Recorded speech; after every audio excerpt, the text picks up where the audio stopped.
Yo les gars, il y a quelques semaines j'étais en coaching avec un élève et je remarquais en fait que systématiquement, avant d'aller aborder, cet élève avait toujours le sourire, il se sentait bien, mais dès que je l'envoyais parler à une fille et que ça se passait mal, ce dernier il perdait son sourire, il se sentait pas bien, il était vraiment affecté par la situation. Moi, en tant que coach, en voyant cette situation, je me suis dit, là, c'est pas quelque chose que je dois laisser passer, c'est primordial de traiter ce problème. Et du coup, c'est ce qui m'a donné l'idée de cette vidéo, comment faire pour gérer son état émotionnel. Spoiler alerte, à la fin du week-end, l'élève a réussi à traiter ce problème, il a même réussi à rentrer avec une fille. Et du coup, si ça t'intéresse, si tu veux apprendre à comment gérer ton état émotionnel avec les femmes quand tu es en session, regarde cette vidéo générique.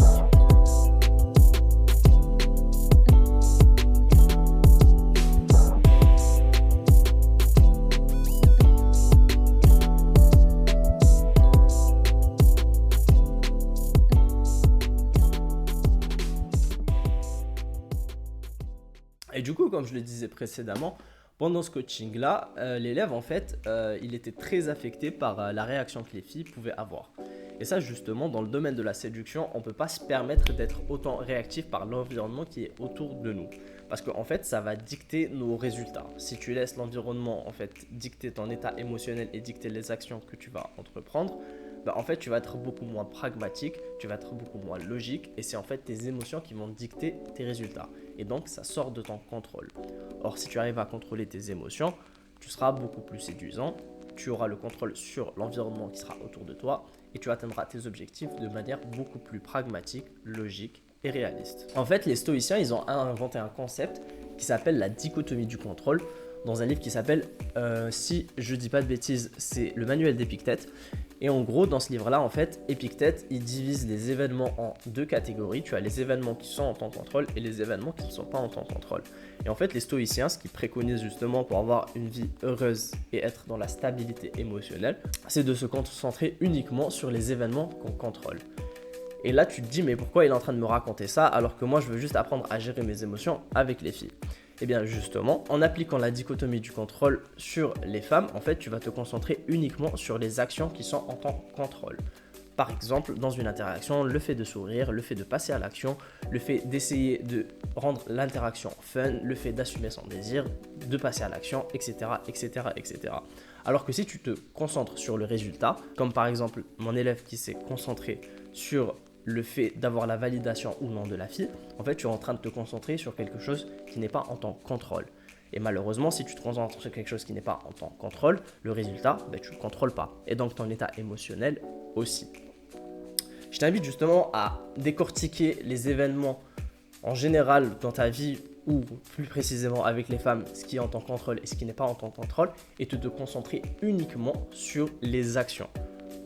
Car les résultats, au final, tu ne les contrôles pas. Et du coup, là, tu es en train de te dire, ok, c'est intéressant, tu es en train de me dire pourquoi il faut faire ça, à peu près comment, mais est-ce que tu as des idées assez claires pour pouvoir appliquer cette dichotomie du contrôle? Et aussi, comment gérer son état émotionnel pendant les sessions de séduction, enfin, de game. Dans un premier temps, ce que je te préconiserais de faire, c'est en fait, quand tu démarres une session, c'est de ne pas chercher à séduire une fille en particulier directement. En fait, cherche à te séduire toi-même. Ce que j'aime bien faire quand je débute une session, c'est en fait de parler à tout le monde. Je peux parler à des hommes, à des femmes, à des vieilles, à des vieux. En fait, le but, dans un premier temps, c'est de se mettre dans un état de flow, c'est-à-dire de se mettre dans le moment présent. Essayer de trouver quelque chose de drôle à propos de chaque interaction, éviter d'être tout seul et de parler à tout le monde. Quand je dis tout le monde, c'est absolument tout le monde. Tu peux rentrer dans un bar et tu te dis dans un rayon de 1 mètre ou de 2 mètres, il faut que je parle à tout le monde.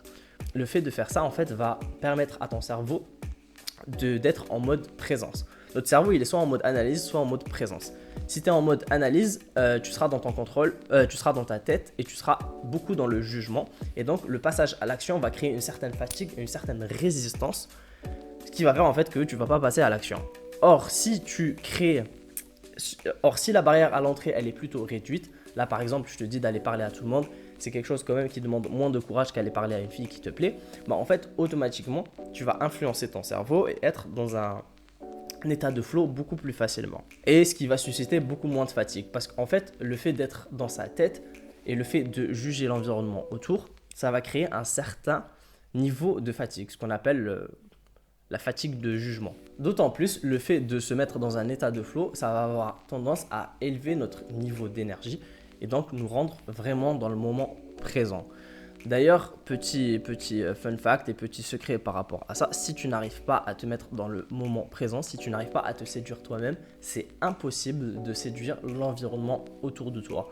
Les gens ressentent les émotions que tu ressens.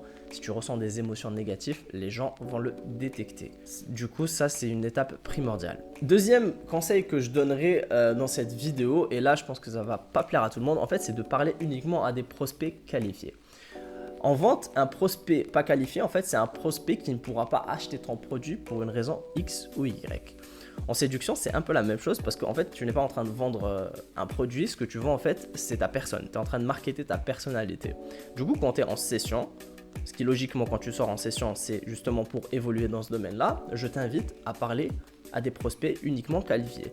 Si par exemple, tu es en interaction depuis 30 minutes avec une fille qui est en couple et qui te l'a clairement fait comprendre, continuer cette interaction, à part si tu cherches réellement à être ami avec une fille, ce qui est tout à fait louable, mais à ce moment-là, ça ne sert absolument à rien parce qu'en fait, tu es en train de perdre ton temps. Tu pourrais utiliser ce temps-là pour parler à des personnes qui sont réellement qualifiées. Une personne réellement qualifiée, c'est une personne qui est prête à s'engager dans une relation plus romantique, intime avec toi. Je sais que la plupart des gens, quand ils vont écouter ce conseil, vont me traiter de « Waouh, tu considères les filles comme des objets ?» Bien pas du tout en fait. En fait, c'est une question de priorité. Est-ce que toi, ta priorité, c'est de travailler sur toi-même ou c'est juste d'être le gardien de la bien-pensance? Si ton but, ça va être de travailler sur toi-même, je t'invite à pas faire la victime et justement de voir les choses de manière pragmatique. Tous les conseils que je te donne ici, en fait, mon but, c'est que tu puisses arriver le plus rapidement et le plus efficacement au résultat que tu as envie de prodiguer. Donc, je t'invite beaucoup à ne pas laisser le hasard dicter tes résultats, ne pas laisser les gens aussi dicter la manière de penser que tu dois avoir. Si tu as un objectif bien précis et que tu souhaites y arriver, tu dois mettre les actions nécessaires pour atteindre ce dernier. Et du coup, ouais, pour revenir vite fait sur ce point-là, c'est super important de parler à des prospects qualifiés, à parler à des gens qui ont un temps disponible pour toi et qui ont une situation disponible pour toi. Parce que c'est quelque chose comme, c'est une situation que j'ai beaucoup remarqué. Les hommes parlent beaucoup à des filles qui sont en couple, enfin qui cherchent une relation romantique avec des filles qui sont en couple. C'est une manière un peu désespérée, mais c'est quelque chose comme qui est très répandu. Déjà, c'est pas un comportement de haute valeur.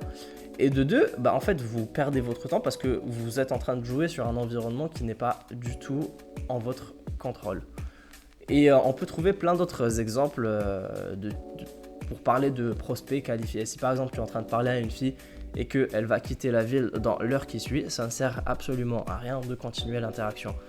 Si tu es en train de parler à une fille qui doit rester avec sa meilleure amie parce que pour X ou Y raison, ça ne sert absolument à rien de continuer l'interaction. En fait, il faut jouer efficacement.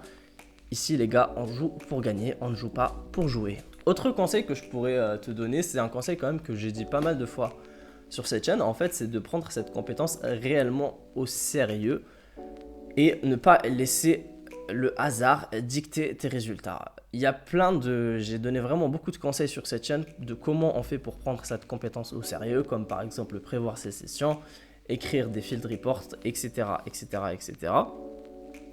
En fait, juste pour te donner une idée, en fait, cette compétence, le fait de maîtriser entre guillemets la séduction, en fait, ça va déterminer la femme de ta vie.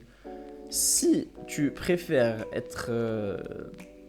ne pas avoir le choix sur le type de personne avec qui tu vas finir ta vie, et donc ce qui va dicter les enfants que tu vas avoir et donc ta vie future, libre à toi. Et ça se respecte totalement.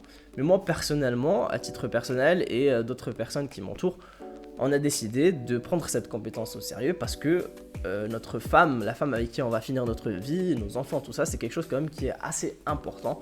On n'en parle pas assez et c'est quelque chose qui devrait être primordial et qui devrait être enseigné.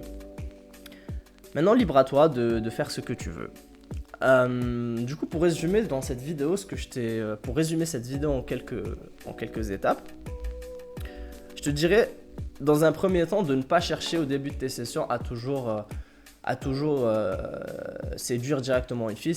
Dans un premier temps, le but c'est de se mettre dans un bon état émotionnel, parler à tout le monde, parler à des vieux, à des vieilles. Le but c'est de se faire rire pour se prodiguer de bonnes émotions. Aussi, justement, pour rester dans cet état de flow, toujours rester en mouvement pour que notre cerveau puisse rester dans un mode de présence et non dans un mode d'analyse. En second lieu, parler à un prospect qualifié. Parce que quand tu parles à des prospects qui ne sont pas qualifiés, bah, en fait, tu es en train de perdre ton temps et crois-moi, ça ne t'avance absolument à rien. Et tu t'éloignes de ton objectif et au lieu d'arriver à un objectif en 3 mois, tu y arriveras en 3 ans. Et dans un dernier temps, prendre cette compétence au sérieux. Pour t'approfondir sur la dichotomie du contrôle, je t'invite à lire le livre Le Manuel d'Épictète. C'est un livre très intéressant parce qu'en fait il va nous permettre vraiment de comprendre en profondeur la dichotomie du contrôle et ça apprend la philosophie stoïcienne aide beaucoup sur comment on fait pour gérer ses émotions. C'était une vidéo faite en freestyle mais merci beaucoup les gars d'avoir regardé cette vidéo, j'espère que ça vous a aidé. Si ça vous intéresse de travailler avec moi, il y a un lien en description pour prendre un appel un appel Zoom où pendant 30 minutes on va faire le point sur ta situation pour voir si on peut travailler ensemble ou pas. Et sinon, d'ici là, prenez soin de vous et à la prochaine. Peace.